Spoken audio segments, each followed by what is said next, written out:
और अगली खबर, अमेरिका रूस के बीच टकराव बढ़ा। जी हां, यूक्रेन युद्ध पर ट्रंप की रूस को चेतावनी। रूस को ट्रंप ने यह चेतावनी दी है, मॉस्को पर अतिरिक्त प्रतिबंध संभव हैं। यूक्रेन के साथ बातचीत की मेज पर आए रूस, बातचीत न करने पर प्रतिबंध संभव है, ये चेतावनी दी है ट्रंप ने। तो यूक्रेन युद्ध पर ट्रंप और पुतिन का टकराव होने जा रहा है। ये देखिए ट्रंप ने क्या संकेत दिए और उसकी वजह क्या। बिग बॉल के माध्यम से कुछ वजहों पर गौर करते हैं। पहली वजह, ट्रंप रूस और यूक्रेन का युद्ध रुकवाना चाहते हैं। उन्होंने अपनी ये मंशा चुनाव के प्रचार, जीत के बाद और शपथ के दौरान भी जाहिर की।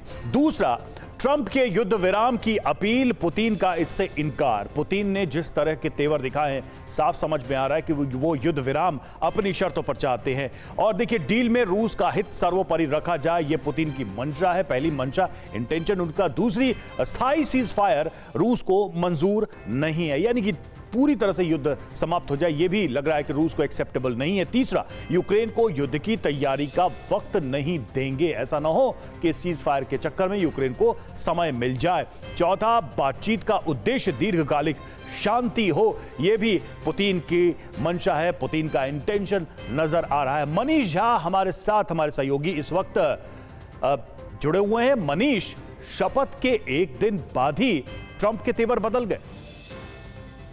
देखिए, हकीकत से सामना हो रहा है प्रेसिडेंट ट्रंप का। उन्हें अब समझ में आ रहा है कि ये इतना आसान नहीं है जितना चुनावी प्रचार के दरमियान वो कहते थे कि 24 घंटे के दरमियान वो युद्ध रोक देंगे। वो अपनी तरफ से बस ये कर सकते हैं कि अमेरिका अब हथियार नहीं दे, अमेरिका यूक्रेन को सपोर्ट ना दे, लेकिन रूस के कदम क्या होंगे उसे तय करना मुश्किल है प्रेसिडेंट ट्रंप के लिए, और वही हो रहा है। सबसे पहले तो उन्होंने अपना डैमेज कंट्रोल करना शुरू किया है। पहले उन्होंने बयान में कहा था कि 10 लाख रूस के सैनिक मारे गए हैं और यूक्रेन के 7 लाख सैनिक मारे गए हैं, बल्कि यूक्रेन भी अभी तक ये दावा नहीं कर रहा है कि रूस के 10 लाख सैनिक मारे गए हैं। रूस की तरफ से प्रतिक्रिया आई कि प्रेसिडेंट ट्रंप अपना फिगर ठीक कर ले, सही इंफॉर्मेशन अपने पास इकट्ठा करें। तो अब आजकल कह रहे हैं कि नहीं, हमारे सरकार ने गलत फिगर रखा था, उसमें किसी और की गलती नहीं थी, तो डैमेज कंट्रोल करने मिले।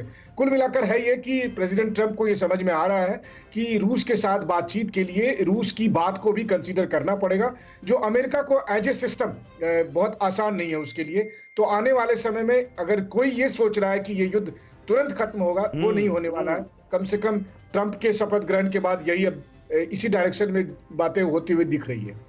बिल्कुल, ट्रंप जो शांति की पेशकश कर रहे हैं उसमें एक चेतावनी भी साथ में अब देने लगे हैं पुतिन को। बहुत बहुत शुक्रिया मनीष आपका हमसे जुड़ने के लिए। और अमेरिका के खिलाफ रूस चीन का दांव, जिया पुतिन और शी जिनपिंग के बीच बातचीत, अमेरिका से मिलकर निपटने का ऐलान, डॉलर के खिलाफ मिलकर जंग का ऐलान।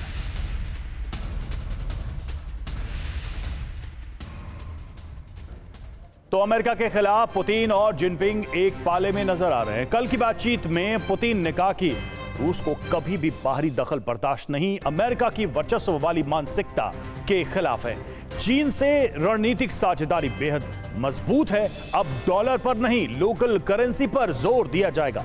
जिनपिंग बोले, रूस और चीन बहुध्रुवीय व्यवस्था के पक्षधर हैं, इंडो पैसिफिक में अमेरिका का दखल गलत है और यूरोपीय देशों ने चीन का हमेशा अपमान किया है। एशिया में अमेरिका की आक्रामक नीति खतरनाक है।